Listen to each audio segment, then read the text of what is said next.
சுயேட்சை சபையின் 2025 12 மாத வாக்குத்தத்தங்கள். நீங்கள் இப்பொழுது இருக்கிறதை பார்க்கலும் 1000 மடங்கு அதிகமாகும்படி உங்கள் பிதாக்களின் தேவனாகிய கர்த்தர் உங்களுக்கு சொல்லியபடியே உங்களை ஆசீர்வதிப்பாராக. உபாகமம் 1:11. மேலும் நீங்கள் ஜெபத்திலே எவைகளெல்லாம் கேட்பீர்களோ அவைகளெல்லாம் பெறுவீர்கள். மத்தேயு 21:22. தேவரீர் என் காரியத்தை மேல் போட்டுக்கொண்டு எனக்காக பிணைக்கப்படுவீராக. வேறு யார் எனக்கு கை கொடுக்கத்தக்கவர்? யோபு 17:3. கர்த்தருக்கு பயப்படுதல் ஜீவனுக்கு ஏதுவானது. அதை அடைந்தவன் திருப்தி அடைந்து நிலைத்திருப்பான். தீமை அவனை அணுகாது. நீதிமொழிகள் 19:23. விடிய கால வெளுப்பை போல உன் வெளிச்சம் எழும்பி உன் சுக வாழ்வு சீக்கிரத்தில் துளிர்க்கும். உன் நீதி உனக்கு முன்னாலே செல்லும். கர்த்தருடைய மகிமை உன்னை பின்னாலே காக்கும்.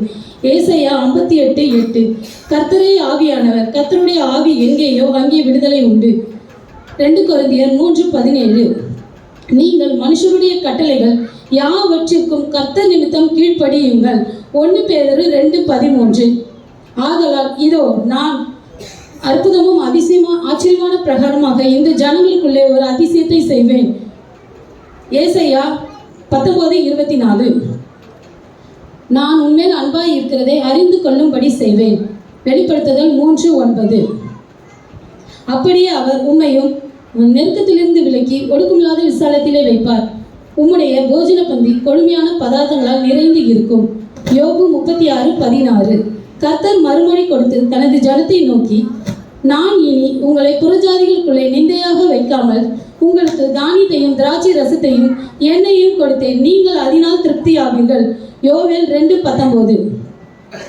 இஸ்ரவேல் புத்திரர் நடுவிலே வாசம் பண்ணி என் ஜனமாகி இஸ்ரவேலரை கைவிடாது இருப்பேன். 1 ராஜாக்கள் 6:13. தேவனுக்கே மகிமை உண்டாவதாக.